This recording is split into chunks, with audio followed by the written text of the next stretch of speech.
शुरू भी एक हदीस से करता हूं जिससे बात बहुत समझ में आएगी। जब दो लोगों के बीच में कुछ तय किया करो तो उसे लिख लिया करो। यह मफहूम है एक हदीस का कि लिखा करो, लिखना सुन्नत है, लिख लिया करो। जब दो लोगों के बीच में कुछ तय हो तो उसे राइटिंग में लिख लिया करो। इसे ही कहते हैं रिटन कॉन्स्टिट्यूशन। रिटन कॉन्स्टिट्यूशन मतलब जहां सारे प्रिंसिपल्स यानी सिद्धांत और सारे कानून संहिताबद्ध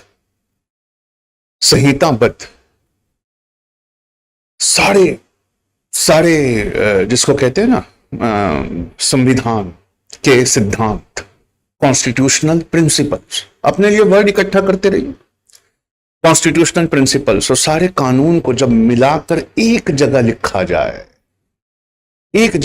जाए, मतलब यूं कह लें कि एक दस्तावेज हो जिसमें समग्र और बड़ा व्यापक एक दस्तावेज, एकल दस्तावेज जिसके अंदर एकल किताब हो जिसमें सब कुछ लिखा, हम उसे रिटन कॉन्स्टिट्यूशन कहते हैं। The structure, the hierarchy, the functioning of the government, सरकार के संचालन, सरकार के कानून, सरकार पे लगी हुई नीतियां, सब एक डॉक्यूमेंट में, वन कॉम्प्रिहेंसिव डॉक्यूमेंट में अगर हो, एक दस्तावेज में संहिताबद्ध तरीके से लिखा गया हो तो उसे कहते हैं रिटन कॉन्स्टिट्यूशन। और जो अलिखित संविधान होता है ना, अलिखित संविधान मतलब बहुत सारे कानून हैं, बहुत सारे दस्तावेज में फैले हुए हैं, बहुत सारे कोर्ट के जजमेंट्स में फैले हुए हैं, उसके प्रिंसिपल्स, उसके कन्वेंशंस एक एकल औपचारिक दस्तावेज में नहीं है, not in a single formal document, बल्कि फैले हुए हैं, बहुत सारी जगहों पे फैले हुए। उसका एक जगह सारे सिद्धांत यानी प्रिंसिपल्स और समय समय पर, time to time, the conventions which have arose, समय समय पर विकसित हुई परंपराएं, ये सब अलग अलग फैली हुई, उसे कहते हैं अलिखित यानी अनरिटन कॉन्स्टिट्यूशन। अनरिटन कॉन्स्टिट्यूशन में अपने हक की लड़ाई लड़ना बहुत मुश्किल होता है और अनरिटन कॉन्स्टिट्यूशन के वकीलों को ज्यादा पढ़ाई करनी पड़ती है। उन्हें ना सिर्फ कानून का जानकार होना पड़ता है बल्कि कानून के साथ पूरे इतिहास का भी जानकार होना पड़ता है। उन्हें यह पता होना चाहिए कि यह परंपरा किस वजह से जन्मी थी, यह कानून किस वजह से बना था, कोर्ट का डिसीजन उस केस में क्या आया था, वो डिसीजन कहां आया था, वो कैसे आया था, उसके पीछे का बैकग्राउंड क्या था, क्योंकि वो अलिखित है और बहुत सारे डॉक्यूमेंट्स और दस्तावेजों में फैला हुआ है। इसलिए हम उसको कहेंगे अनरिटन कॉन्स्टिट्यूशन। अनरिटन कॉन्स्टिट्यूशन जैसे बिल ऑफ राइट्स, उसमें सिर्फ फंडामेंटल राइट्स है, मौलिक अधिकार है। मैग्ना कार्टा, चार्टर, उसमें सिर्फ सरकार कैसे काम करेगी, हमारा पार्लियामेंट्री सिस्टम कैसे रहेगा, वो अलग है। जुडिशियल प्रोनाउंसमेंट्स यानी न्यायिक जो ऑर्डर्स आते हैं वो अलग हैं। प्रिंसिपल्स, कन्वेंशंस, बहस फैली हुई हैं और ऐसा एक जगह उठाकर एक दस्तावेज में आप जमा नहीं कर रहे, तो आपको कोर्ट जाने के लिए एक स्टार्टिंग पॉइंट नहीं मिल रहा। एग्जाम्पल, इंडिया में संविधान संप्रभु है, sovereignty belongs to the constitution in India. Constitution सबसे ऊपर है, कॉन्स्टिट्यूशन से ऊपर कोई नहीं है। ब्रिटेन में ऐसा नहीं है। ब्रिटेन में उनकी पार्लियामेंट सबसे ऊपर, ब्रिटेन की पार्लियामेंट सबसे ऊपर। असीमित ताकत उनकी पार्लियामेंट के पास। सर, असीमित यानी अनलिमिटेड पावर। अनलिमिटेड पावर कैसे? Can they make law on anything? Yes. Can they make law on anything? Yes. क्या उनकी पार्लियामेंट लिटरली कोई भी कानून बना सकती है? बिल्कुल। क्या कोई भी कानून बना सकती है और फिर उसे हटा सकती है? बिल्कुल। They are capable. वो ये काबिलियत रखते हैं, उनकी पार्लियामेंट ये काबिलियत रखती है कि they can create and they can repel. Create का मतलब बनाना, रिपेल का मतलब हटाना। इट मीन्स दैट उनके पार्लियामेंट में जो बनाया, जो हटाया, आप उसे दुनिया के किसी कोर्ट में चैलेंज नहीं कर सकते। You can not challenge it in any court. आप किसी कोर्ट में चैलेंज नहीं कर सकते। सर, इंसान का दिमाग है, पहले निगेटिव तरफ ही जाता है, तो मैं आपसे पहले निगेटिव सवाल पूछना चाहता हूं। क्या सर सच में ब्रिटेन की पार्लियामेंट कोई एक बहुत ही मानवता के खिलाफ वाला लॉ पास कर सकती है? बिल्कुल कर सकती है। क्या उसे एग्जीक्यूट कर सकती है? बिल्कुल कर सकती है। क्या सर कोर्ट उसे रोक सकते हैं? नहीं रोक सकते। The Parliament has the authority to make and unmake any law. इसे हिंदी में बड़ा खूबसूरत लिखा। ब्रिटेन में संसद सर्वोच्च विधायी प्राधिकरण है। Highest constitutional authority is the parliament. सर्वोच्च विधायी प्राधिकरण, हाईएस्ट लेजिस्लेचर अथॉरिटी, ये कौन है? ब्रिटेन। कुछ भी निरस्त कर सकती है, रिपेल कर सकती है, कुछ भी बना सकती है, क्रिएट कर सकती है। दोनों के लिए उसको सक्षम बनाया गया है। इसका अर्थ है कि कोई अन्य निकाय, कोई भी और institution, any other institution including the court, court भी क्यों ना हो, वो किसी भी कानून को इलीगल, नल एंड वॉइड यानी खारिज या अमान्य घोषित नहीं कर सकते। खारिज या अमान्य घोषित नहीं कर सकते। तो क्या हम ब्रिटेन के अनरिटन कॉन्स्टिट्यूशन के लिए एक वर्ड यूज कर सकते हैं इंग्लिश में? कौन सा वर्ड? कि ब्रिटेन के कॉन्स्टिट्यूशन जो नहीं लिखित है, उस हिसाब से ब्रिटेन की संसद, उसकी पार्लियामेंट के पास अनलिमिटेड लेजिस्लेटिव पावर है। यस, लिख लीजिए, unlimited legislative power. Unlimited legislative power, असीमित विधायी शक्तियां, अनलिमिटेड लेजिस्लेटिव पावर। क्या ब्रिटेन में हम किसी हायर लीगल अथॉरिटी के पास जाकर इन शक्तियों पर सीमा लगा सकते हैं? क्या इन्हें सीमित कर सकते हैं? नहीं। अच्छा, अगर किसी पार्लियामेंट ने कोई लॉ खराब पास किया तो ब्रिटेन में उसे अलिखित, अनरिटन कॉन्स्टिट्यूशन में उसको हटाने का क्या प्रावधान? अगर किसी पार्लियामेंट ने कोई खराब लॉ पास किया तो फिर पार्लियामेंट ही उसको हटा सकती है। लेकिन सर, पार्लियामेंट में जिसकी सरकार है, उसने कानून लाया, उसने कानून को पारित करवा दिया, और वो खराब सरकार है, वो एक तरह की खास आइडियोलॉजी रखती है। अब उसका बनाया कानून कौन हटाएगा? वो खुद ही हटाएंगे। They themselves will remove it. They themselves will remove it. या फिर एक फ्यूचर पार्लियामेंट उसको रिमूव करेगी। मतलब court has no role to play. No role to play में इतना नो रोल है कि उसकी व्याख्या करना, उसको इंटरप्रीट करना, उसको एनफोर्स करना, ये भी काम कोर्ट्स नहीं करते।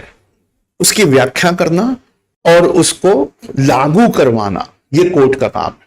उस कानून को निरस्त करना, नल एंड वॉइड, ये नहीं कर सकते वहां के कोर्ट, नहीं कर सकते। हाँ, उसकी व्याख्या कर सकते हैं, डिफाइन कर सकते हैं, इंटरप्रीट कर सकते हैं, and they can enforce the law.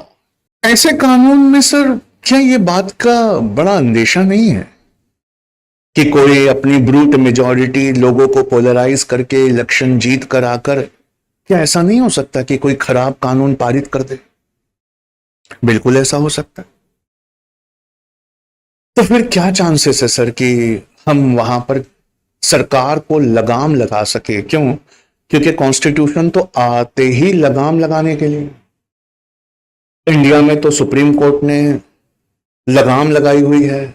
वो चेक करेगा, हर पारित कानून को चेक करता है, संविधान से मिलाकर देखता है उसके सिद्धांतों के अनुसार है कि नहीं, कॉन्स्टिट्यूशन से क्रॉस चेक करता है, स्क्रूटिनी करता है, न्यायिक समीक्षा, न्यायिक पुनर्वलोकन, the scrutiny, the judicial review. Britain में कौन रोकता है सर? ब्रिटेन में पढ़ी लिखी जनता, एक आजाद और इंडिपेंडेंट मीडिया, एक ताकतवर विपक्ष, ये रोकते हैं। किसको? सरकार को। सर लेकिन इतना काफी तो नहीं है सर। क्या पता बॉम्ब ब्लास्ट हुए हों, अल्लाह ना करे पूरे इंग्लैंड में बॉम्ब ब्लास्ट हुए हों, जनता गुस्से में हो, जनता बदला लेना चाहती है, और फिर सरकार एक ऐसा कानून ले आए जिसमें किसी एक समुदाय विशेष पर एक पर्टिकुलर कम्युनिटी के ऊपर दुनिया भर की पाबंदियां लगा दी जाए, जनता उस वक्त गुस्से में है सर। एंड एंगर, आपके एसे के पेपर के लिए बताता हूं, एंगर शॉर्ट सर्किट्स रैशनैलिटी, सोचने समझने की बुद्धि खत्म कर देती है गुस्सा। अगर जनता गुस्से में हुई तो सर, अगर विपक्ष उनसे डरा हुआ रहा तो सर, जैसे हमारे यहां का विपक्ष 10 साल डरा हुआ रहा सर, उस समय तो ऐसे तैसे कानून पास हो सकते हैं ना सर, बिल्कुल हो सकते हैं। तो क्या आपके लिखित संविधान में ऐसे कानून नहीं पास होते? आपका तो रिटन कॉन्स्टिट्यूशन, वहां ऐसे नहीं पास होते सर। होते हैं, लेकिन बाद में जज उसकी न्यायिक समीक्षा करते हैं, न्यायिक पुनर्वलोकन करते हैं, तो फिर ठीक हो जाता है ना सर। फिर वो उसको निरस्त कर देते हैं ना सर, उस कानून को। वेल, बिल्कुल ऐसा ही है। लेकिन अब मान लीजिए कि अगर जजेस बिके हुए हैं तो क्या कर लेंगे? लिखित संविधान में रिटन कॉन्स्टिट्यूशन है, जज जो है वो बिके हुए हैं। या जज के नॉमिनेशन की जो प्रक्रिया है वो कैसे है? सीजेआई एक लिस्ट बेचता है, सरकार उन लिस्टों पे ठप्पा मारती है। लेकिन हमने कल के लेक्चर में देखा था 3 नंबर, 5 नंबर और 9 नंबर, 15 नंबरों की लिस्ट आई है। 3 नंबर, 5 नंबर और 9 नंबर हमारी आइडियोलॉजी से हमारी आइडियोलॉजी से मेल खाता है, तो मैं इन तीनों को अपना जज बना दूंगा। तो ऊपर से सबकी सीनियोरिटी खराब हो गई, अब तो ये सीनियर हो गए, वो बेचारे अब अपना नाम वापस ले लेते हैं। तो आप ये मत सोचिए कि लिखित संविधान के तहत ऐसा होगा कि हर बार जज बिल्कुल ईमानदारी से निरस्त कर देंगे। क्या यहां जजेस की ईमानदारी बिक सकती है क्या? हम बहस कर रहे हैं, वी आर डिबेटिंग, हम अपने दिमाग के हर कोने को रोशन कर रहे हैं। हाँ, ऐसा बिल्कुल पॉसिबल, ऐसा बिल्कुल पॉसिबल है कि जजेस को अपनी आइडियोलॉजी के हिसाब से नियुक्त किया जाए, या जजेस को हटाया जाए, या जजेस को खरीद लिया जाए। एक एग्जांपल देता हूं इसका। एक जज थे महाराष्ट्र में, एक जज थे, उनके रिटायरमेंट को सिर्फ 1 दिन बचा। वो सीजेआई सुप्रीम कोर्ट के चीफ जस्टिस ऑफ इंडिया के बहुत करीबी थे। मैं अपनी जान बचाने के लिए आपसे ये बात कह रहा हूं कि मान लीजिए ये सच घटना नहीं है, काल्पनिक घटना, ठीक है, जबकि ऐसा हुआ था, लेकिन काल्पनिक घटना। एक जज थे महाराष्ट्र में, उनके रिटायरमेंट में सिर्फ 1 दिन बचा हुआ, लेकिन वो सीजेआई के बहुत करीबी थे, चीफ जस्टिस ऑफ इंडिया के बहुत करीबी थे। तो फिर क्या होता है मालूम है? 1 दिन जो रिटायरमेंट के लिए बचा हुआ है, उसमें महाराष्ट्र सरकार उनके नाम को हां कहकर, सीजेआई से तरफ से आया हुआ नाम रहता है, 1 दिन बचा रहता है रिटायरमेंट को, हां कहकर उनको 1 दिन का बॉम्बे हाईकोर्ट का जज बना देती, सीजेआई बना देती। 1 दिन के लिए बॉम्बे हाईकोर्ट का सीजेआई। अब सरकार से पूछें, 1 दिन में उन्होंने क्या ही कर लिया? 1 दिन के लिए उन्हें जज क्यों बना दिया? सरकार कहती नहीं, बस बस हमने तो एक आदर दिया, एक सम्मान दिया है। उस इंसान से पूछे कि भाई पूरा दिन कैसे कटा? तो क्या पूरा दिन तो मुबारकबाद लेने में कट गया। जैसे वो नायक मूवी में अनिल कपूर था, बस उसी तरह कट गया। सारा दिन लोगों से मुबारकबाद लेता रहा, सारा दिन जाने वाले जज को गुलदस्ते देता रहा, शाम हो गई, रिटायर हो गया अगले दिन में। फिर सरकार से पूछा क्यों बनाया? 1 दिन के लिए क्यों बनाया? सीजेआई। क्यों? क्योंकि वो सीजेआई बॉम्बे हाई कोर्ट के जो प्रिविलेजेस है रिटायरमेंट के बाद, जो उनकी पेंशन है, जो उनकी सुविधाएं हैं, जो गाड़ियां और जो बंगले हैं, जो नौकर है, जो चाकर है, जो अच्छी पेंशन है, अब वो सब उनको मिलने लगी। क्यों किया ये रहमो करम? क्योंकि सरकार की बहुत सारी फाइलें सीजेआई के टेबल पर सुप्रीम कोर्ट में रखी हुई, और सीजेआई सुप्रीम कोर्ट बड़े ईमानदार थे, वो किसी की सुनते नहीं थे। तो इस इंसान पर यह एहसान करके यूं कर दिया कि अपने और सुप्रीम कोर्ट के सीजेआई के बीच में एक पुल का निर्माण कर दिया। अब हमारे पास कम से कम एक आदमी तो है जो सीजेआई सुप्रीम कोर्ट के पास जाएगा और बोलेगा, अरे सर सुनो ना सर, मैं बात करता हूं, अरे मैं बात करता हूं ना, रुको ना, मैं बात करता हूं उनसे। आप समझ गए? इसका मतलब ये मत सोचिए कि रिटन कॉन्स्टिट्यूशन में, संविधान में सब कुछ लिखा हुआ है। संविधान के सारे मूल्य, प्रिंसिपल सब एक जगह लिखा हुआ है। तो हर बार जुडिशियल रिव्यू इतना सच्चा और ईमानदारी भरा होगा? सर ये तो हिम्मत तोड़ने वाली बात हो गई। नहीं, संविधान सही चलता रहे, उसके लेटर जिंदा रहें, उसके अक्षरों में रूह हो, उसके अक्षर जिंदा हो, इसी के लिए प्रोटेस्ट करना पड़ता है, इसी के लिए निकलकर रोड पर आना पड़ता है। यह बात किसने समझाई? महात्मा गांधी। तुम चाहते हो कि संसद वाले सही काम करे, तुम चाहते हो कि सुप्रीम कोर्ट सही काम करे, तो तुम्हें पूरे वक्त दबाव बनाकर रखना होता है, अपनी मांगे उठाना पड़ता है। यूनाइटेड किंगडम में तो जुडिशियल स्क्रूटिनी, जुडिशियल ओवरव्यू, न्यायिक समीक्षा, न्यायिक पुनर्वलोकन का तो कोई कंसेप्ट ही नहीं है। जो बना दिया पार्लियामेंट ने बना दिया। क्या उसे चैलेंज किया जा सकता है? नहीं। तो फिर ब्रिटेन में करते क्या है? अनरिटर्न है। अनरिटर्न में क्या करते हैं? कहीं संविधान नहीं लिखा हुआ है एक जगह, तो क्या करते हैं लोग? Media, free and fair media आवाज उठाता है, लोगों को जागरूक बनाता है, लोग रैली निकालते, गजा के सपोर्ट में रैली निकालते, इराक वार के खिलाफ रैली निकालते। सर लेकिन मैक्सिमम केसेस में तो मीडिया बिका हुआ है ना सर। यस, एब्सोल्युटली, कोई बात नहीं।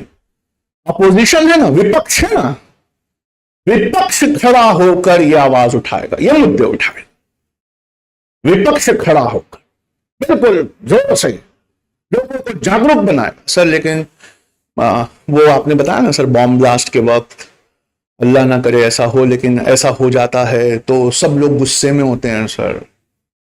जिसने किया वो तो भाग गया सर, आम इंसानों पर स्क्रूटिनी बढ़ जाती है सर। बुर्का हटाओ, दाढ़ी वालों को 2 बार चेक करो, सीसीटीवी ज्यादा बिकने लगते हैं सर, रात दिन मीडिया जहर उगलता है सर। उस वक्त क्या करेंगे? हाँ, उस वक्त कुछ नहीं कर सकते, उस वक्त कुछ नहीं कर सकते। तो सर रिटर्न ज्यादा सही हुआ कि अनरिटर्न ज्यादा सही हुआ? जाहिर सी बात है रिटर्न ज्यादा सही हुआ, क्योंकि हर जज बिकाऊ नहीं होता। रिटर्न ज्यादा सही हुआ। अनरिटर्न में तो सब कुछ फैला हुआ है, बहुत दूर तक फैला हुआ है।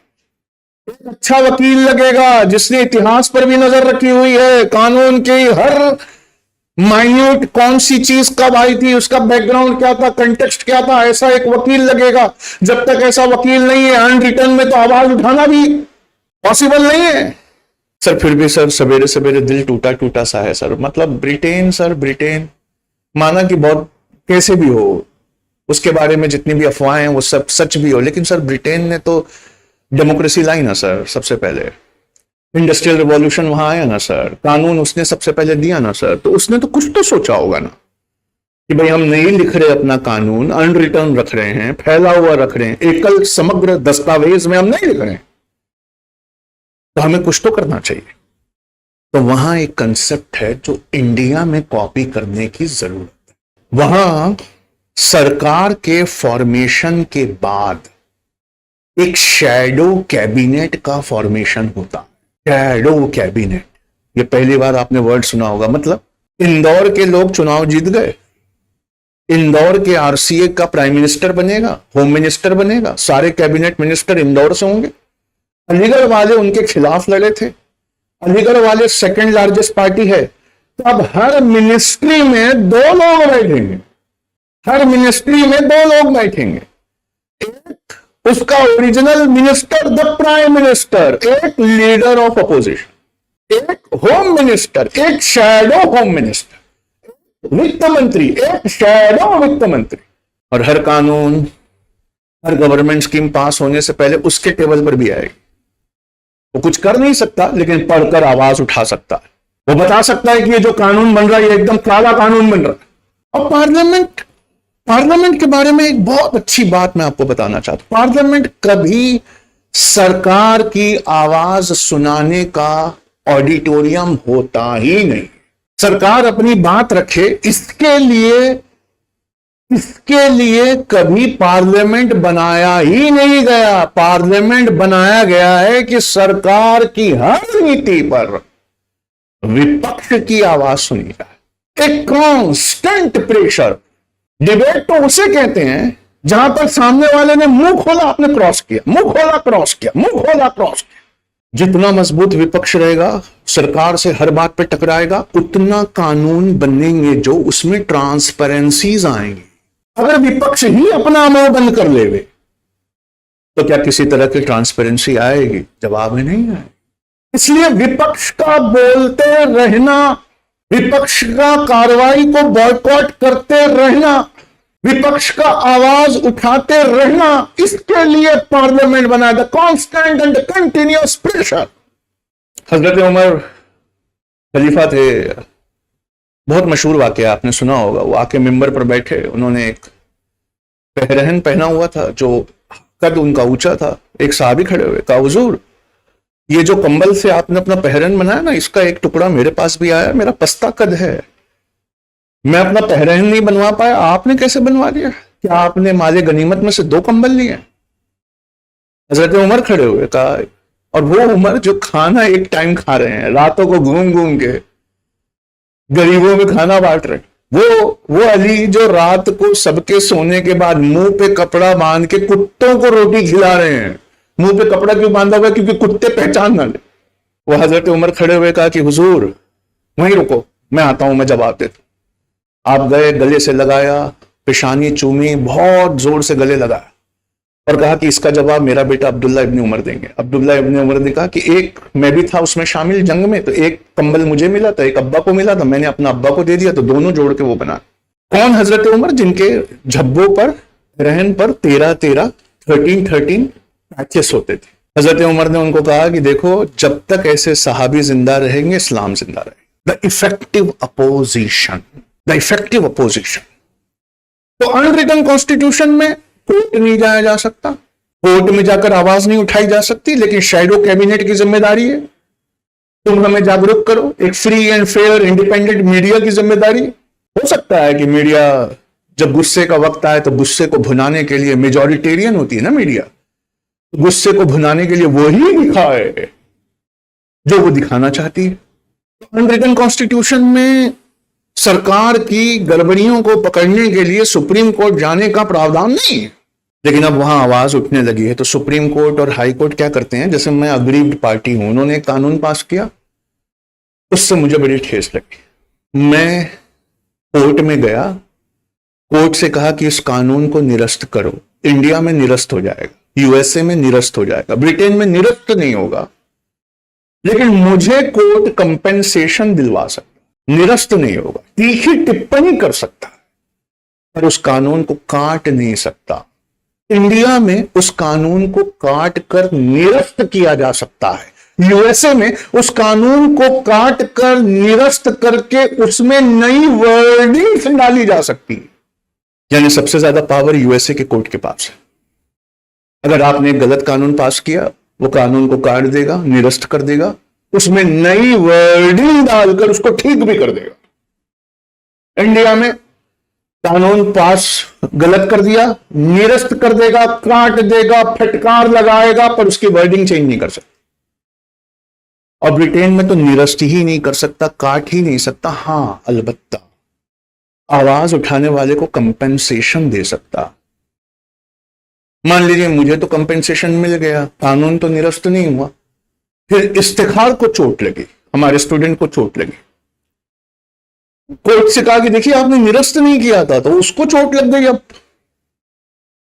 तो सुप्रीम कोर्ट वो क्यों नहीं आया, हाई कोर्ट में वो क्यों नहीं आया? आओ, तुम आवाज उठाओ, अब मैं तुम्हें भी कंपेंसेशन दूंगा, लेकिन मैं उस कानून को नहीं काट सकता। उस कानून को काटने के लिए पार्लियामेंट ही कुछ कर सकती।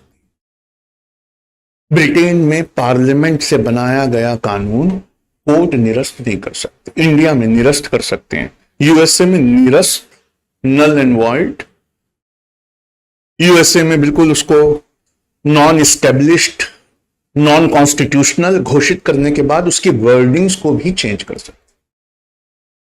ब्रिटेन के अनरिटन कॉन्स्टिट्यूशन में वहां फिर भी हमसे अच्छा काम करता है, जबकि हमारा तो रिटर्न हमसे अच्छा काम करता है। क्यों? उनके पास एक शैडो कैबिनेट, एक पढ़ी लिखी जनता है जो थोड़ा सा जात और रिलीजन से हल्की सी ऊपर उठी हुई है। देखिए मैंने वर्ड क्या यूज किया, हल्की सी ऊपर उठी। वरना यूके में भी बड़े ही रेशियल सुपीरियोरिटी कॉम्प्लेक्स वाले लोग हैं, गोरी चमड़ी, क्रिश्चियनिटी, हम ऐसे लोग हैं वहां, ठीक है, दूध के धुले नहीं है कोई। शैडो कैबिनेट है, फिर एक विपक्ष है, फिर एक जागरूक जनता है, फिर एक free and fair independent media है, प्लस वहां एक डोमिनेंट रिलीजन है, एक तरह के लोग रहते हैं। हमारी कंट्री में हम ऐसा नहीं कर सकते थे। क्यों? हमारी कंट्री में हर 50 किलोमीटर में खान पान, वेशभूषा, जाति, धर्म, बोली सब बदल जाता। तो हमें हर चीज लिखनी पड़ी। हमें जिसका डर था कि इनके राइट सबसे पहले छीन लिए जाएंगे, इन्हें तो कुएं से पानी नहीं भरने दिया जाता जी, तो उनके राइट्स हमने और लिखे, कुआं भी लिखा हुआ, कुआं, वेल, टैंक्स, बेडिंग, घाट, हमें तो हर चीज लिखनी पड़ी। और लिखने से एक बहुत बड़ा वरदान मिला। क्या मिला? कुछ भी गड़बड़ हो, that comprehensive single document, English सुनिए, कॉम्प्रिहेंसिव सिंगल डॉक्यूमेंट को उठाइए, लेके जाइए कोर्ट, बताइए देखिए सर कॉन्स्टिट्यूशन में मेरे ये राइट्स हैं, ये राइट्स हर्ट हो रहे हैं। एकल समग्र दस्तावेज उठाइए, जाइए अपने हक, अधिकार और हक के लिए लड़िए। और वहां आर्टिकल वाइज लिखा हुआ है, संहिताबद्ध तरीके से लिखा हुआ, और वहां जितना जो कमजोर था, हेड्स ऑफ, अब क्या ही तारीफ करूं फादर्स ऑफ द कॉन्स्टिट्यूशन की, उन्होंने अंग्रेजों से इतना सहा था कि जितना जो कमजोर था उसको उतना उन्होंने राइट्स लिख के दिए। इससे एक प्रॉब्लम हो गई, क्या? कॉन्स्टिट्यूशन हमारा इतना बड़ा वॉल्यूम्स में कॉन्स्टिट्यूशन। अमेरिका में हमारी तरह है, रिटर्न है, सुप्रीम कोर्ट के पावर्स ज्यादा हैं, पर उनका कॉन्स्टिट्यूशन जब खरीदने जाओगे इतना सा है। क्यों? उन्हें हर चीज लिखने की जरूरत नहीं, उन्हें हर चीज समझाने की जरूरत। ठीक है, आपके पास एक रिलीजन है, एक तरह की कास्ट है, एक तरह की चमड़ी वाले, एक तरह का कल्चर है, पर हमें तो हर एक के राइट्स लिखने में हमारा तो वॉल्यूमिनस हो गया, इसलिए कीटॉन नाम के एक बहुत बड़े कॉन्स्टिट्यूशनल एक्सपर्ट थे ब्रिटेन में, उन्होंने लिखा कि एक वर्ड आता है लैटिन में, उसे कहते हैं ग्रैंड नॉर्म। लिखिए पहले कीटॉन, KEETON, कीटॉन। कीटॉन ने एक वर्ड दिया grand norm, grand norm, GRUNDNORM, grand norm, जहां से हर संविधान का कानून निकलता है, from which all the constitutional laws can be derived,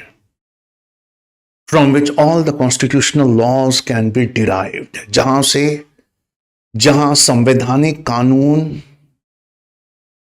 संवैधानिक कानूनों की उत्पत्ति होती है, जहां से संवैधानिक कानूनों की उत्पत्ति होती है। Grand norm. ब्रिटेन में ऐसा ग्रैंड नॉर्म यानी एकल समग्र दस्तावेज, सिंगल कॉम्प्रिहेंसिव डॉक्यूमेंट ब्रिटेन में नहीं है। ब्रिटेन में ग्रैंड नॉर्म नहीं है, इसलिए ब्रिटेन के कॉन्स्टिट्यूशन को फॉर्मलेस कहा गया, आकारहीन कहा गया। लिख लीजिए, इसलिए ब्रिटेन के कॉन्स्टिट्यूशन को आकारहीन, फॉर्मलेस कहा गया। ब्रिटेन के कॉन्स्टिट्यूशन को आकारहीन, फॉर्मलेस कहा गया। इसे कहते हैं ग्रैंड नॉर्म, इसे कहते हैं फॉर्म। ये फॉर्म है, हम लेकर हमेशा जा सकते हैं, है ना, हम हमेशा लेकर जा सकते हैं, लेकिन ब्रिटेन में ऐसा नहीं है, वो आकारहीन है, वो फॉर्मलेस है। एक सवाल पूछ रहा हूं, हाथ उठा के बताना है ऐसे, क्या यहां तक सब कुछ क्लियर है कि एक रिटन और अनरिटन कॉन्स्टिट्यूशंस में क्या फर्क होता है? यहां तक सब कुछ क्लियर है पक्का? अब अगली लाइन सुनिए, बहुत अच्छी। जो अलिखित संविधान होते हैं उनका अमेंडमेंट थोड़ा आसान होता है। कैसे? पार्लियामेंट में जाइए, नया कानून बनाइए, या कानून बनाकर पुराना कोई निरस्त कर दीजिए, उसका अमेंडमेंट थोड़ा आसान होता है। क्यों? अलिखित है, पार्लियामेंट के पास संप्रभुता है, पार्लियामेंट के पास सारी ताकत है। वो नया कानून बनाएगी, नया कानून बनाकर क्या करेगी? पिछले वाला निरस्त कर देगी, या नया कानून बनाएगी, आज से नया कानून ही चलेगा। उसका अमेंडमेंट बहुत आसान है, बस पार्लियामेंट में एक साधारण कानून की तरह कानून पास करना होता है। ब्रिटेन में ऐसा ही होता है, वहां पर कोई पुराना कानून बदलना है, parliament can only do it. कोई नया कानून लाना है, parliament can only do it. आसान है वहां अमेंडमेंट, संशोधन, चेंज करना, कॉन्स्टिट्यूशन को चेंज करना। और कॉन्स्टिट्यूशन को चेंज करना बहुत जरूरी है। क्यों? कॉन्स्टिट्यूशन बना 1947 में। एक कॉन्स्टिट्यूशन कितने दूर तक देख सकता है अपने बनते वक्त? 100 साल तक। 2024 आया है अभी, 1947 से 2047, अभी 100 साल नहीं हुए, अभी 75 साल के आसपास, 76 ईयर्स के आसपास हम महसूस कर रहे हैं कि दुनिया पूरी चेंज हो गई। हम महसूस कर रहे हैं कि आर्टिफिशियल इंटेलिजेंस आ गया है, पावरफुल एल्गोरिदम्स आ गए हैं। हम देश में रहकर देश में नहीं है, हम देश के बाहर से कोई तय कर रहा है कि हम क्या देखें, क्या सोचें, क्या खरीदें। तो एक कॉन्स्टिट्यूशन, उसे वक्त के साथ बदलने की जरूरत होती है। उसमें नई नई चीजें जो उस वक्त नहीं देखी गई, उसे डालने की जरूरत होती है। उसे हम संशोधन कहते हैं, उसे हम संशोधन कहते हैं, उसे हम अमेंडमेंट्स कहते हैं। रिटन कॉन्स्टिट्यूशन का अमेंडमेंट, लिखित संविधान का संशोधन इतना आसान नहीं होता। पहले तो पार्लियामेंट के पास जाओ, फिर 2/3 बहुमत लेकर आओ, फिर आपने कोई संशोधन किया, उसको कोर्ट में चैलेंज किया जाएगा। अब कोर्ट बैठकर चेक करेगा कि आप संविधान का मूलभूत रूप, उसका फंडामेंटल प्रिंसिपल ही तो चेंज नहीं कर रहे। अब वो बैठकर चेक करेगा, अरे नहीं, इनके कानून में ये गलत है, ये संविधान के खिलाफ है, पूरा संशोधन ही मैं निरस्त करता हूं, या संशोधन का इतना पार्ट मैं निरस्त करता हूं। आसान नहीं है संशोधन करना। लेकिन अनरिटन, अनलिखित, अलिखित संविधान में बस पार्लियामेंट के पास जाना, एक नया बिल पास कराना, एक नया कानून पास कराना, दैट्स इट, हो गया, चेंज हो गया संविधान। क्या उसका कोई जुडिशियल रिव्यू होगा? नहीं होगा। तो फिर हमने ब्रिटेन की तरफ देखा, लिखित संविधान में चेंजेस कराने के लिए बिल्कुल आसान है, पार्लियामेंट ने लॉ पास कर दिया, दैट्स इट, उतना काफी है। उसकी कोई न्यायिक समीक्षा, उसका कोई जुडिशियल रिव्यू, कोई जरूरत नहीं। फिर हमने अमेरिका की तरफ देखा, अमेरिका में संशोधन, कॉन्स्टिट्यूशन को चेंज करने की प्रक्रिया निहायत हार्ड है, निहायत हार्ड है, ऑलमोस्ट इम्पॉसिबल। कैसे? जब हमने अमेरिका की तरफ देखा तो उन्होंने क्या किया कि पहले पार्लियामेंट के पास जाओ, फिर दोनों सदनों के पास जाओ, फिर 2/3 बहुमत लेकर आओ, उसके बाद आपको ये संशोधन, ये कॉन्स्टिट्यूशनल अमेंडमेंट स्टेट्स के पास भेजना पड़ेगा, राज्यों के पास भेजना पड़ेगा कि देखो देखो देखो, हम ये चेंजेस कर रहे हैं। और उन राज्यों में से 2/3 राज्यों ने अगर हाँ कहा, तब जाकर वो संशोधन माना जाए। उसके बाद 2/3 राज्यों के हां कहने के बाद पहले दोनों सदनों ने 2/3 बहुमत से पास करना चाहिए। उसके बाद सारे राज्यों को भेजा जाएगा, उन राज्यों में से 2/3 राज्यों ने हां कहना चाहिए। उसके बाद सुप्रीम कोर्ट के टेबल पर आएगा और सुप्रीम कोर्ट देखेगा फिर, और सुप्रीम कोर्ट कहेगा नहीं नहीं, ये संशोधन इतना सही नहीं है, इसकी तो लैंग्वेज भी खराब है, मैं इसकी लैंग्वेज भी ठीक कर देता हूं और मैं इसको निरस्त भी कर देता हूं, इसके बहुत सारे पार्ट्स को काट भी देता हूं और उसकी सही जगह सही लीगल लैंग्वेज भी भर देता हूं। इंडिया ने देखा तो डर गया, कहा अरे बाप रे, हमारे पास तो 28 राज्य हैं साहब, हर राज्य के पास भेजना पड़ेगा, हर राज्य में अलग अलग सरकार है, वो मानेंगे कि नहीं मानेंगे। ब्रिटेन तो बहुत ज्यादा ही आसान है, पार्लियामेंट के पास सब कुछ है, पार्लियामेंट चाहे तो सब कुछ चेंज कर दे। इतना आसान भी ठीक नहीं, इतना कठोर भी ठीक नहीं। यूएसए बहुत कठोर है, ब्रिटेन बहुत आसान है, तो बीच में। मतलब हमें अगर कोई रिटन कॉन्स्टिट्यूशन में, हमारे रिटन कॉन्स्टिट्यूशन में अगर हमें कोई चेंजेस करने हैं तो हम संसद के पास जाते, दोनों सदनों के पास जाते, 2/3 बहुमत लाते हैं। लेकिन कुछ केसेस में ही जहां राज्यों के हक छीनने की बात आती है, आप ऐसा अमेंडमेंट कर रहे हैं कि राज्यों का हक छीन रहे हैं, या राज्यों के हाई कोर्ट का हक छीन रहे हैं, या राज्यों के टैक्सेशन को छीन रहे हैं, या राज्य आपस में जो व्यापार करते हैं उसे छीन रहे हैं, तो फिर तो आपको वो संशोधन, वो अमेंडमेंट उठाकर राज्यों को भेजना पड़ेगा। लेकिन इसको छोड़कर किसी और अमेंडमेंट या संशोधन को आपको राज्यों के पास नहीं भेजना। तो इंडिया में लचीलापन है। कैसे? हाँ, हम अमेरिका की तरह दोनों सदनों में 2/3 बहुमत मांगते हैं। भाई मेरे को अमेंडमेंट करना है, मुझे ना कुछ चेंज करना है, जमाना बदल गया, बदले हुए जमाने के हिसाब से मेरे वोटर के, आजकल बदले हुए जमाने के हिसाब से नहीं चेंज होता, वोटरों के दबाव, मेरा वोट बैंक चाहता है कि मैं इसको सजा दूं तो मुझे चेंज करना। ठीक है, जाओ दोनों सदनों के पास जाओ, पहले लोकसभा में 2/3 बहुमत लाओ, वो तो आसानी से मिल जाएगा, तुम रूलिंग पार्टी हो। राज्यसभा में तो राज्य सरकारों ने भेजा हुआ है, वहां नहीं मिलता इतनी आसानी से, वहां वोट खरीदने पड़ते हैं, क्रॉस वोटिंग होती है। उसके बाद भी घबराने की जरूरत नहीं है, एक सुप्रीम कोर्ट बैठा हुआ है इंडिया में जो चेक करेगा कि आप गड़बड़ कर रहे हो कि नहीं गड़बड़। तो हमने यूएसए से इतना लिया, लेकिन इसके आगे का कि हर राज्य के पास भेजो और राज्यों में से 2/3 राज्यों ने हाँ कहना चाहिए, ये बहुत हार्ड था। तो कुछ प्रावधानों में हम आगे देखेंगे, अभी इंट्रोडक्टरी क्लासेस चल रही हैं, कुछ एक प्रोविजंस को ही सारे राज्यों की मंजूरी चाहिए या 2/3 राज्यों की मंजूरी चाहिए, कुछ एक प्रोविजंस को ही, और बाकी सबके लिए 2/3 बहुमत चाहिए और सुप्रीम कोर्ट की हाँ चाहिए। तो हमारे कॉन्स्टिट्यूशन को बनाते वक्त हमारे पास दुनिया की बेस्ट प्रैक्टिसेस सामने रखी हुई थी। तो हम जीरो से क्यों बनाते, हम चक्के को, पहिए को दोबारा रीइन्वेंट क्यों करते? हम ये क्यों नहीं देखते कि यूएसए में क्या है ऐसा, ब्रिटेन में क्या है ऐसा? नहीं यार, ये बहुत ही ज्यादा आसान है, ये बहुत कठोर है, इसके बीच का रास्ता लचीला। इस वजह से हमारा कॉन्स्टिट्यूशन रिटर्न हो गया। फिर सिर्फ लिख कर छोड़ा नहीं, ये सोचा कि आगे क्या होगा, आगे अगर एक ऐसी सरकार आई तो क्या करेंगे, वैसी सरकार आई तो क्या करेंगे, अगर केंद्र राज्यों के पावर खींचने लगेगा तो क्या करेंगे। तो हमने power as a check on power बनाया, लेजिस्लेचर, जुडिशियरी और एग्जीक्यूटिव, तीनों को एक दूसरे के ऊपर निगहबान, उर्दू का वर्ड है, नजर रखने वाला। और उसके बाद फिर जुडिशियल रिव्यू भी रखा, और उसके बाद एक ग्रैंड नॉर्म भी दिया। ग्रैंड नॉर्म ये लैटिन का एक वर्ड है जिसका मतलब है एक बुनियादी मौलिक किताब दी। ज्यादा वकील की जरूरत नहीं है, तुम्हें अगर ये किताब समझ में आती है तो अपने हक के लिए उठो और जाओ और कोर्ट में लड़ो। जाओ, हाई कोर्ट में जाओ, लोअर कोर्ट में जाओ, हाई कोर्ट में जाओ, सुप्रीम कोर्ट में जाओ। क्या मैं सीधा सुप्रीम कोर्ट जा सकता हूं? बिल्कुल सीधा सुप्रीम कोर्ट जा सकता। क्या मैं हाई कोर्ट जा सकता हूं? बिल्कुल हाई कोर्ट जा सकते। बस अपनी किताब में मार्क करो कि देखो हमारे ये हक छीने जा रहे हैं इस बिल से।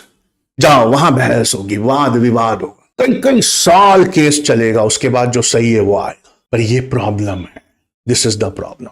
क्यों? वक्त लगता है, तब तक सब कुछ लुटा पिट गया होता। तो इसका तरीका क्या है सर कि तुरंत मिले? तो फिर अल्लाह के रसूल को वापस लाओ या पैगंबरों को वापस लाओ, वो राम राज्य वापस लाओ, लोगों को पहले उतना ईमानदार बनाओ, उसके बाद उन्हें सरकार में बिठाओ कि वो अपने पहरहन पे 13 जगह पैचेस लगाकर देश चला। क्या ये बात अभी तक के जो बहस हुई है अच्छी समझ में आई है? क्या आपने बारीकियों को पकड़ा है? एक बार और हाथ उठाइए, क्या आपने बारीकियों को पकड़ा है? अब मैं हाथ नीचे करके एक बहुत बड़ा सवाल पूछने जा रहा हूं। क्या हमें लगता था हिस्ट्री सबसे इंटरेस्टिंग है, क्या कॉन्स्टिट्यूशन ज्यादा इंटरेस्टिंग है? क्या मैं आपसे एक बात कहूं, क्या आप प्लीज लॉ में एडमिशन लेंगे? जब भी मौका मिले जिंदगी में, वादा करिए। ऐसा नहीं कह रहा अभी ले लो, जब मन करे तब ले लेना, और लॉयर की डिग्री जरूर जरूर जरूर हासिल करना, पक्का वादा। मैं एक सवाल पूछता हूं जाती तौर पे, क्योंकि भाई ठीक है हम बात कर सकते हैं, तो क्या मैं आपसे एक जाती सवाल पूछूं? क्या कुरान की तफसीर को बयान करने वाले को इस्लाम की हर बात पता होनी चाहिए, कुरान, हदीस, ग्रामर, लेकिन क्या उसे हिस्ट्री, ज्योग्राफी और पॉलिटी और इकोनॉमिक्स भी आना चाहिए? फिर जब वो तफसीर करेगा, शाकिब जब ऐसी तफसीर करेंगे तो दुनिया सुनना चाहेगी, है ना? तो मैं चाहता हूं कि आप अपने पेज के 3 टुकड़े कर लीजिए, एक जगह यूएसए, एक जगह यूके, एक जगह इंडिया लिख लीजिए, ताकि हम तीनों का जुडिशियल रिव्यू आपस में कंपेयर कर सकें, ताकि हम तीनों का जुडिशियल रिव्यू आपस में कंपेयर कर सकें। चलें भाई, और थोड़ा फास्ट हाथ चलाएं क्योंकि हर चीज नोट्स में है। यूएसए में स्ट्रिक्ट जुडिशियल रिव्यू, कठोर। शाहजहां ने लिखा है, उनका आपको पढ़ना चाहिए। सर मैंने लॉ किया हुआ है लेकिन अब ज्यादा बेहतर तरीके से हर चीज क्लियर हो रही, जज़ाकल्लाह। लिख लीजिए, स्ट्रिक्ट जुडिशियल रिव्यू है, बहुत कठोर जुडिशियल समीक्षा है, न्यायिक समीक्षा है, न्यायिक पुनर्वलोकन है, बड़ा ही कठोर, स्ट्रिक्ट है। Supreme court is very powerful, USA में लिख लीजिए, supreme court is very powerful. और 1803 में, मतलब उनके संविधान को बनने के 20 साल बाद ही सुप्रीम कोर्ट यूएसए ने कह दिया था कि भाई स्ट्रिक्ट जुडिशियल रिव्यू के बिना कुछ नहीं होगा। उस केस को कहते हैं मैरबरी वर्सेस मेडिसन, 1803 का केस है, MARBURY, Marbury versus Madison, 1803, Marbury versus medicine.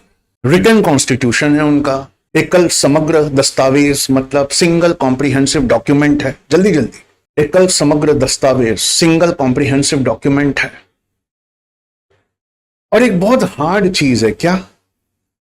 इतनी हार्ड चीज है कि पहले तो 2/3 बहुमत हाउस ऑफ कॉमन्स में चाहिए, फिर 2/3 बहुमत सीनेट में चाहिए, उसके बाद राज्यों के 2/3 राज्यों ने हां कहना चाहिए। लिख लीजिए, even the 2/3 of the states, even the 2/3 of the states, राज्यों के 2/3 राज्यों ने उस संशोधन को हां कहना चाहिए। Even the 2/3 of the states, 2/3 of the states, ठीक है ना? बहुत बढ़िया। ब्रिटेन में आइए, ब्रिटेन में संसदीय संप्रभुता है, पार्लियामेंट्री सोवरेनिटी है। लिख लीजिए, संसदीय संप्रभुता, पार्लियामेंट्री सोवरेनिटी है, सर्वशक्तिमान पार्लियामेंट, कैपेबल ऑफ मेकिंग और रिपीलिंग एनी लॉ, कुछ भी बना सकती हैं, कुछ भी बदल सकती हैं। रेड पेन का इस्तेमाल किया करो, कल से 2 पेन लेके आओ, एक गोल्डन कलर का पेन लाया करो, कुछ बातें हैं जो गोल्ड में लिखी जानी चाहिए। No judicial review, no courts can invalidate, किसी कोर्ट की कोई हस्ती नहीं। No judicial, no courts can invalidate. आप किसी भी न्यायालय में संसदीय कानूनों की वैधता को चुनौती नहीं दे सकते। यूएसए में, यूएसए के साइड लिख लो, स्टेबिलिटी है, इतनी फ्रीक्वेंटली कॉन्स्टिट्यूशन को चेंज नहीं कर सकते। स्टेबिलिटी है, स्थिरता है यूएसए में। यहां पर लिखिए फ्लेक्सिबिलिटी है, लचीलापन है। यहां पर लिखिए फ्लेक्सिबिलिटी है, लचीलापन है। और इंडिया का क्या है? 3rd कॉलम बनाया है क्या? 3rd कॉलम बनाया इंडिया का? तो सुनो ना दोस्त, मेरे यार, मेरे पप्पू, मेरे ये जैक, इंडिया मैं नहीं भरवाऊंगा, चलो खुद से भर। क्या हो रहा है खुद से? नहीं यार, मजा ये नहीं है। मजा है कोई डिस्टर्ब करने वाला हो, फिर भी हमारा हाथ ना रुकता हो। चलो मैं तुम्हें डिस्टर्ब करता हूं, भर के देखो। ऐसा कंसेप्ट क्लियर होना चाहिए, खुद में उतरना चाहिए। चलो छोड़ दो, जितना भर दिया, बाकी नोट्स में भरा हुआ है। आ जाओ। अब दूसरा मेंस का क्वेश्चन देखे क्या भाई? इंडिया का लिखित संविधान है, ठीक है, पर वो इतना बड़ा क्यों है? Why it is one of the lengthiest in the world? क्योंकि उसमें बहुत सारी चीजें हैं जो दुनिया के किसी और कॉन्स्टिट्यूशन में नहीं मिलती। कैसे? छोड़ दो, वो बाकी नोट से भर लेना, नया पेज ले लो। क्या हमारे कॉन्स्टिट्यूशन में स्ट्रक्चर ऑफ द गवर्नमेंट है? सरकार की संरचना है। क्या पावर है? पावर पे लगाम है, पावर पे लिमिटेशंस हैं। तीनों ब्रांचेस के फंक्शंस को वेल डिफाइन किया गया है, हाँ है। लिख लीजिए, स्ट्रक्चर, पावर, फंक्शंस, संरचना, शक्ति, कार्य, विस्तृत प्रावधान, एक्सपांसिव डॉक्यूमेंटेशन, विस्तृत प्रावधान, एक्सपांसिव डॉक्यूमेंटेशन। फिर लोगों के मौलिक अधिकार है, फंडामेंटल राइट्स, हाँ है। फिर directive principles of state policy की, राज्य को नीति कैसे बनाना चाहिए, क्या ये उसमें है। यूएसए में ये सब है नहीं? रिटर्न है USA, yes. Separation of power, वो कहते हैं वेल अंडरस्टूड है, बहुत पढ़ा लिखा है। हमारे समाज में 100% साक्षरता की तरफ जाते हैं हम लोग। रोज अखबार पढ़ते हैं, रोज वहां जाते हैं। गजा के लिए पूरी दुनिया में इतने जुलूस नहीं निकले जितने अमेरिका में निकले। अरे बच्चे वहां पर यूनिवर्सिटी में अपनी डिग्री लेने आए तो पैलेस्टीन का स्कार्फ पहन कर आए। अरे जब वो MIT, हार्वर्ड, ऑक्सफोर्ड में अपनी डिग्री लेने आए तो उन्होंने अपने झब्बे के नीचे से पैलेस्टीन का झंडा निकाल कर दिखाया। हमारी तो हर यूनिवर्सिटी ही तुम्हारी JNU की जैसी है। हमारा तो बड़ा पढ़ा लिखा है, इसलिए हमको इतना लिखने की जरूरत नहीं है। तो यूएसए में क्लियर सेपरेशन है, बेसिक सिद्धांत है, डिटेल्स नहीं है। लिख लीजिए, बेसिक प्रिंसिपल्स हैं, मौलिक सिद्धांत है, पर डिटेल्स नहीं लिखी। बेसिक प्रिंसिपल्स है, मौलिक सिद्धांत है, पर डिटेल्स नहीं। फंडामेंटल राइट्स में भी सही से लिखा हुआ है, पर इतनी डिटेल, उतनी लगाम लगाने की जरूरत नहीं थी, डिटेल्स नहीं थी।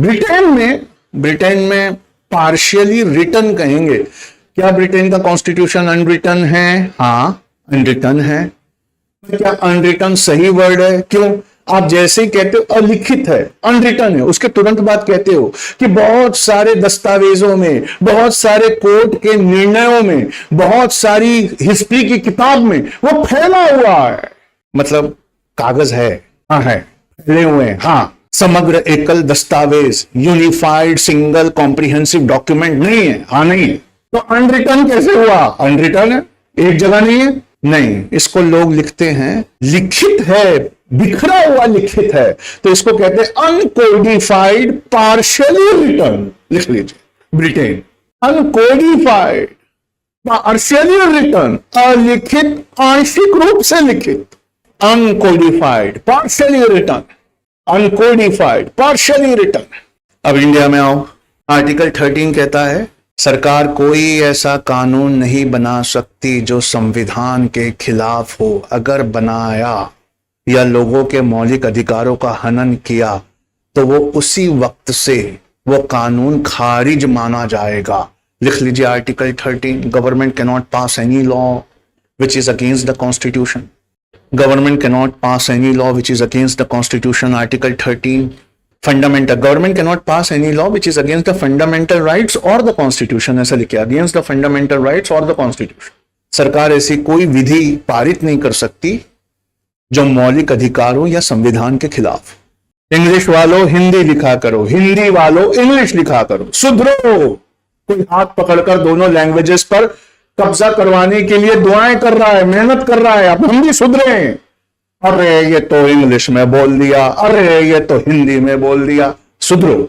कोई भी विधि ऐसी पारित नहीं करवा सकती जो मौलिक अधिकारों या संविधान के खिलाफ। आर्टिकल 32 कहता है अगर ऐसा हुआ तो you can go to the supreme court. लिख लीजिए, 32 कहता है तुरंत न्यायिक समीक्षा, न्यायिक पुनरावलोकन के लिए, जुडिशियल स्क्रूटिनी, जुडिशियल ओवरव्यू के लिए सुप्रीम कोर्ट का दरवाजा अंडर आर्टिकल 32। और हाई कोर्ट को सेम पावर है अंडर आर्टिकल 226। हाई कोर्ट को सेम पावर है अंडर आर्टिकल 226। ठीक है, यहां देखो मेरी तरफ। सर मेरा ना मौलिक अधिकार हनन किया गया, मेरा फंडामेंटल राइट्स बाधित किए गए। सर मेरा मौलिक अधिकार हनन किया गया, फंडामेंटल राइट्स बाधित किए गए, मैं क्या करूं? सर मेरे मौलिक अधिकारों का हनन किया गया, मेरे फंडामेंटल राइट्स को वायलेट किया गया, मैं क्या करूं? कॉन्स्टिट्यूशन ले आओ। क्या वायलेट हुआ? सर ये वायलेट क्या? मेरा घर गिरा दिया गया बुलडोजर। बुलडोजर से घर गिराना 14 से 15 चीजों को वायलेट करता है, 14 to 15 चीजों को वायलेट। आपके मौलिक अधिकार, पहले तो लाइफ, लिबर्टी, प्रॉपर्टी, आपकी आजादी छीनी जा रही है कि आप कहीं भी घर बना सके। आपकी प्रॉपर्टी को नुकसान पहुंचाया जा रहा है, आपको सुनने का मौका नहीं दिया जा रहा, पूरी कानूनी प्रक्रिया से गुजारे बगैर बुलडोजर जस्टिस किया जा रहा। और भी है, पहली दूसरी क्लास है, मैं आपको भारी नहीं करना चाहता, केस लड़ेंगे बुलडोजर के खिलाफ। सर मैं क्या करूं?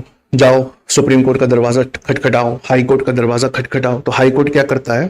केस दर्ज करेगा, सुनवाई शुरू होगी, टाइम लगेगा, तब तक क्या करूं? तो एक रिट आती है, रिट, WRIT, रिट कहते हैं। रिट का मतलब एक ऐसा कागज आता है जो तुरंत राहत देता है, यथास्थिति को बरकरार रखता है और किसी भी तरह की सरकारी कार्रवाई को तुरंत रोक देता है। इमीडिएटली रिट देते हैं, लिखे जाओ, रिट देते हैं, लिखे जाओ, रिट ठप्पा मार के। रिट का मतलब उसमें आधा आदेश है, ये नहीं कर सकते, ये बिल्कुल नहीं कर सकते, ठीक है, ये अभी के अभी यहीं पे रोक दो, सारे दस्तावेज हमको भेजो, किससे पूछकर ये ऑर्डर दिया, ये हमने सवाल पूछे, इसका जवाब दो। तुरंत राहत और तुरंत आदेश होता है, उसे रिट कहते हैं। वो heart and soul of the constitution होता है। कॉन्स्टिट्यूशन बचाने की एक प्रक्रिया होती है। जहांगीरपुरी नई दिल्ली, केस सुनो। जहांगीरपुरी नई दिल्ली में बुलडोजर आया साहब, लेफ्ट पार्टियां सुप्रीम कोर्ट गई, बहस हुई, सुनवाई हुई, पूरा जहांगीरपुरी तोड़ने वाले थे। रामनवमी का जुलूस निकला था, उस जुलूस में गंदे गाने इस्लाम के खिलाफ बजाए गए थे, मुल्ले काटे जाएंगे और ये और वो बजाया गया था। उसके बाद में क्या किया गया? उसके बाद में वहां पर झड़प हुई। झड़प में जिन लोगों के ऊपर पथराव हुआ, उन्होंने जाकर मस्जिद के सामने हथियार लेके नाच रहे थे, उन्होंने जाकर पुलिस स्टेशन में कंप्लेंट लगाई। रूलिंग पार्टी का फोन आया, अभी तोड़ो जहांगीर। लेफ्ट पार्टियां, उन्होंने हिम्मत दिखाई, वो सुप्रीम कोर्ट चले गए। सुप्रीम कोर्ट को सवेरे सारा काम रोककर कहा पहले ये देखो, नहीं तो जहांगीरपुरी टूटे। सुप्रीम कोर्ट ने तुरंत रिट लगाई, अगर जहांगीरपुरी को कुछ किया। वहां से रिट आने में जहांगीरपुरी टाइम लगा। मीडिया चिल्ला रहा है रिट आ गई, व्हाट्सएप पर रिट आ गई।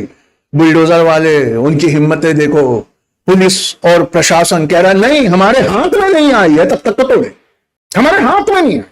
अरे वहां निकल गई है, अरे वेबसाइट पे आ गई है, अरे व्हाट्सएप पे नहीं, हमारे हाथ में नहीं, हमारे हाथ में लाओ। जहांगीरपुरी ट्रैफिक है, टाइम लगा, नहीं हमारे हाथ में नहीं है। तो 4 घर टूटे, 5वें से पहले रिट आ गई। वो 4 घर के बाद 5वां भी टूट जाता, रिट आने में टाइम लगता है। दिल्ली गई, वृंदा करात पार्लियामेंट्रियन जाकर बुलडोजर के सामने खड़ी हो गई, काम मुझ पे चला, जैसे गांधी जी साउथ अफ्रीका में खड़े। सर ये केस क्यों सुनाया? इसलिए सुनाया कि कल की एक बात को समझाना था। क्या थी कल की बात?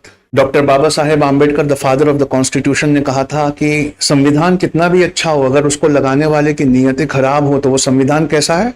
और संविधान कितना भी बुरा हो लेकिन लगाने वालों की नीयतें अच्छी हो तो वो संविधान कैसा है? अच्छी नीयतें कहां से पैदा करें? A1 और A2 के हाथ में पूरा IT सेल है। वो दुनिया के दूसरे और तीसरे नंबर के सबसे अमीर इंसान है जो जोर से जहर फैला रहे। तो जहर का मुकाबला ऐसे करेंगे, पढ़कर करेंगे, अपने हक समझ कर करेंगे। याद करो, एक लड़का था आसिफ करके, वो ये बोलकर गया कि यार ये तो सेक्युलर बात नहीं करते। अरे कैसे नहीं करते? कैसे नहीं करते? अपने हक को लेना, बाबा साहेब आम्बेडकर को कोट करना, गांधी जी ने साउथ अफ्रीका में क्या किया था उसे कोट करना, उसे कोट करना, कैसे नहीं करते? जब तक हक नहीं समझोगे। एक सवाल पूछता हूं बड़ा अच्छा, आगे बढ़ने से पहले। नेक्स्ट टाइम हमारे यहां अल्लाह का करम है, दूसरा जन्म नहीं होता, लेकिन अगर होता और मैं अल्लाह को सजदा कर रहा होता तो मैं अल्लाह पाक से कहता कि इस लाइफ में मुझे एजुकेशन यानी नॉलेज इतनी नहीं चाहिए, मुझे हिम्मत चाहिए। क्या आपको ऐसा लगता है कि शिक्षा बिना हिम्मत के किसी काम की नहीं? तो तुमको तो पढ़ाना ठीक नहीं है, थोड़ी तो हिम्मत होनी चाहिए। तो ये है कॉन्स्टिट्यूशन। हाई कोर्ट का पावर होता है, रिट लगाता है। सुप्रीम कोर्ट का पावर होता है, रिट लगाता है, और रिट लगा के कहता है खबरदार यहीं रुक जाओ, जहां तक पहुंचे हो यहीं रुक जाओ, इसके आगे एक कदम नहीं। तुरंत राहत दी जाती है, यथास्थिति बरकरार, पहले हमारे इन सवालों का जवाब। इसे कहते हैं रिट। ये रिटन कॉन्स्टिट्यूशन में पॉसिबल, ये अनरिटन में नहीं है पॉसिबल। ये रिटन कॉन्स्टिट्यूशन में पॉसिबल है। इसलिए रिटन कॉन्स्टिट्यूशन के ग्रैंड नॉर्म के बड़े फायदे। ग्रैंड नॉर्म मतलब एक दस्तावेज जिसको लेकर जिया जा सकता है। लेकिन फिर कल की लेक्चर की एक बात याद करो, मैंने कहा ना तीसरे दिन जादू होगा, लेयर्स में इसकी अंडरस्टैंडिंग होती है। कल की एक बात और याद करो, क्या? ये कोल्ड लेटर्स ऑफ कॉन्स्टिट्यूशन यानी संविधान के ठंडे अक्षर हैं। इनमें गर्माहट भरने के लिए आंदोलनों की जरूरत होती है। मैंने कल बताया था ऐसे का एक टॉपिक, क्या चाहते हो कि संविधान में लिखी अच्छी बातें लागू होते रहे तो तुम्हें रोड पर होना चाहिए। बताई थी ना ये बात? ये है जो असली समझ है। तो न्यायपालिका का समीक्षा करना अच्छा। और एक है रिटन कॉन्स्टिट्यूशन रिजिड होते हैं, इनका अमेंडमेंट इतना आसान नहीं होता। लिख लीजिए, the written constitutions are very rigid, कठोर होते हैं। The written constitutions are rigid, कठोर होते हैं। 2/3 majority in both the houses, 2/3 बहुमत की आवश्यकता, 2/3 बहुमत की आवश्यकता होती है। उसके बाद अमेरिका में और कठोरता है, 3/4, सुनना है फिर से, 3/4 राज्यों के हां कहने की जरूरत होती है।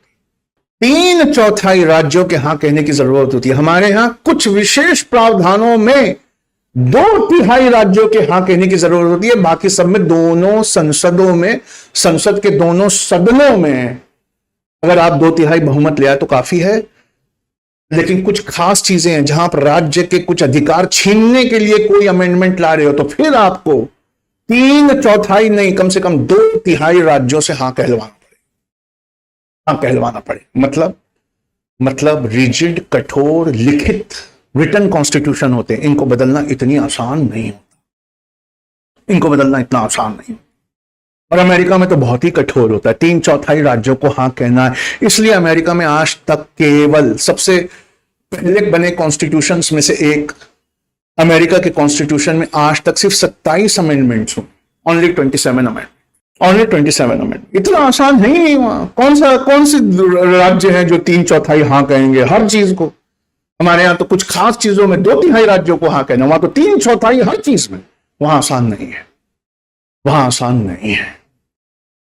दूसरा एक और क्वेश्चन आता है जिसको आपको समझना होगा। एक होती है पार्लियामेंट्री सोवरेनिटी, संसदीय संप्रभुता, और एक होती है कॉन्स्टिट्यूशनल सोवरेनिटी, संवैधानिक संप्रभुता। लिख लीजिए, ब्रिटेन में पार्लियामेंट्री सोवरेनिटी, संसदीय संप्रभुता ब्रिटेन में, पार्लियामेंट्री सोवरेनिटी, संसदीय संप्रभुता। इंडिया में संवैधानिक संप्रभुता, कॉन्स्टिट्यूशनल सुप्रीमेसी, कॉन्स्टिट्यूशनल सोवरेनिटी है।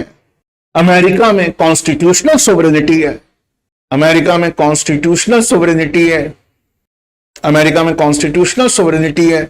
नहीं, मैं इस सेंटेंस को और अच्छा कर देता हूं, सुनिए। हमको रैंक लाना है, पहले 100 में रैंक लाना है। सुनिए, ब्रिटेन में संसदीय संप्रभुता है, पार्लियामेंट्री सोवरेनिटी है, जुडिशरी के हाथ में कुछ नहीं। अमेरिका में संवैधानिक संप्रभुता, कॉन्स्टिट्यूशनल सोवरेनिटी है। इंडिया में कॉन्स्टिट्यूशनल सोवरेनिटी, अमेरिका में कॉन्स्टिट्यूशनल सोवरेनिटी, इंडिया में कॉन्स्टिट्यूशनल सोवरेनिटी। लेकिन अमेरिका और इंडिया की कॉन्स्टिट्यूशनल सोवरेनिटी में फर्क है, संवैधानिक संप्रभुता में फर्क है। कैसे? अमेरिका के संविधान में जुडिशियल ओवरव्यू और उसके अमेंडमेंट का तरीका बहुत हार्ड है। 3/4 राज्यों को भी, 3 आउट ऑफ 4 स्टेट्स, 3/4 स्टेट्स को भी हां कहना पड़ेगा। उसके बाद उनका सुप्रीम कोर्ट ना सिर्फ किसी लॉ को निरस्त कर सकता है बल्कि उसकी लैंग्वेज भी बदल सकता है। लेकिन हमारे यहां पे भी अमेरिका की तरह संविधान की संप्रभुता है, कॉन्स्टिट्यूशनल सुप्रीमेसी, कॉन्स्टिट्यूशनल सोवरेनिटी है, लेकिन यहां सुप्रीम कोर्ट निरस्त कर सकता है, उसकी वर्डिंग्स को चेंज नहीं कर सकता, वर्डिंग्स को चेंज नहीं कर सकता, निरस्त कर सकता। और यहां अमेंडमेंट का प्रोसीजर उतना कठोर नहीं है। हर बात में 3/4 राज्यों को हाँ कहने की जरूरत नहीं है। बस उन्हीं कानूनों में जिसमें हम राज्य के कुछ अधिकार छीन रहे हैं, 2/3 राज्यों को हाँ कहने की जरूरत। एक इतनी गहरी लाइन पूछ रहा हूं, दिल से सुनना। कुरान में जिक्र है ना, दिल के कान होते हैं, दिल की आंखें होती हैं, उससे सुनना, दिल के कानों से सुनना। इंडिया में किसी कानून को सुप्रीम कोर्ट बताएगा सही है कि नहीं, पर अमेरिका में कानून वही है जिसे सुप्रीम कोर्ट बताए।